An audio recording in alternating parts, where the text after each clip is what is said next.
Bismillahirrahmanirrahim. Hai, berjumpa lagi dengan saya.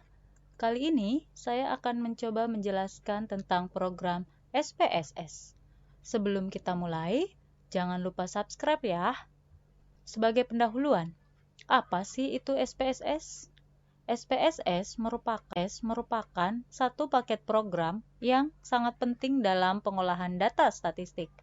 SPSS merupakan salah satu program komputer yang dapat digunakan untuk melakukan analisis data. SPSS telah menyediakan fasilitas analisis yang cukup lengkap dan menyeluruh dari bermacam analisis statistik, dan yang paling menarik pada aplikasi SPSS adalah karena aplikasi ini sangat user-friendly.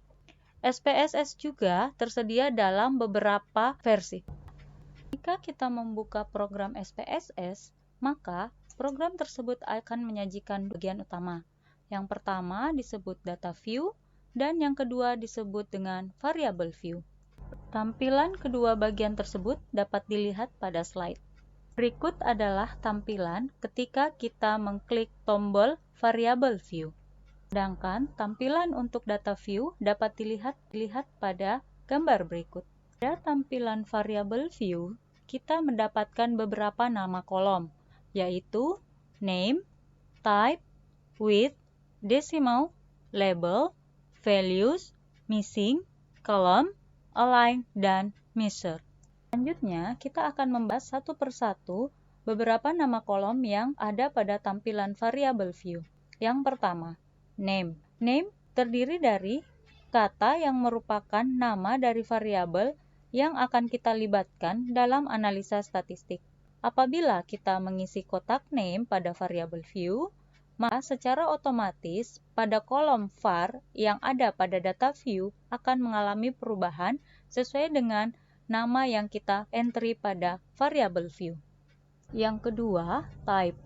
Type menunjukkan adanya dua jenis data, yakni kualitatif dan kuantitatif. Pada SPSS, yang sering dipakai pada kotak dialog type adalah string dan numerik. Data string merupakan data kualitatif, misalnya dalam bentuk huruf atau kata. Sedangkan data numerik merupakan data kuantitatif yang berupa angka, dan data numerik ini bisa diproses dalam SPSS. Yang ketiga adalah width. Width merupakan jumlah digit data yang akan dimasukkan. Apabila data berupa numerik, maka isian width tidak bisa melebihi 40 digit kata. Sedangkan pada data string, isian width bisa dilakukan hingga 32 ribuan digit data. Supaya seragam, kita dapat menentukan lebih awal apakah kita menggunakan rentan data 10 hingga 20 atau hingga 30 digit data. Yang keempat, desimal merupakan jumlah digit di belakang titik. Untuk data numerik tidak boleh lebih dari 16. Sedangkan untuk data string tidak ada isian desimal. Yang kelima, labels merupakan keterangan untuk nama variabel. Contoh, jika pada isian name kita isi dengan kata kelompok, maka pada isian label kita isi dengan isian kelompok perlakuan obat. Yang keenam adalah values. Isian ini akan dipakai apabila akan membuat kode untuk data kualitatif. Contoh, jika kita akan melakukan survei kepuasan, maka kita akan melakukan kode, misalnya 1 untuk sangat puas, 2 cukup puas, 3 tidak puas, atau dan yang lainnya.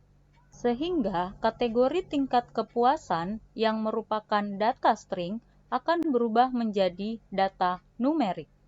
Aplikasinya pada data view, jika kita mengisi angka 1, maka yang akan terisi adalah sangat puas. Selanjutnya missing, merupakan data yang hilang atau isiannya tidak ada. Selanjutnya kolom, merupakan lebar tampilan kolom pada data view. Isian ini bisa kita atur lebar kolom sesuai dengan kebutuhan. Kemudian align merupakan tampilan posisi data. Ada 3 tampilan, rata kiri, tengah, dan rata kanan. Yang terakhir adalah measure. Pada tampilan ini merupakan bagian penting dalam variable view. Isian ini sangat tergantung dari jenis data yang akan diisikan. Apakah data itu adalah nominal, ordinal, atau scale.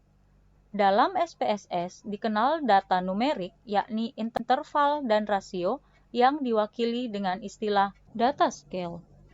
Untuk mengetahui bagaimana langkah proses entry data selanjutnya, jangan lupa simak di video selanjutnya ya. Dan jika kamu merasakan manfaat atas video kali ini, jangan lupa di-share, dan like ya, karena berbagi sedikit jauh lebih bermanfaat dibandingkan hanya dimanfaatkan untuk diri sendiri. Dan yang terakhir, jangan lupa aktifkan lonceng notifikasi agar kamu tidak ketinggalan video-video selanjutnya. Akhir kata, wassalamualaikum warahmatullahi wabarakatuh, dan terima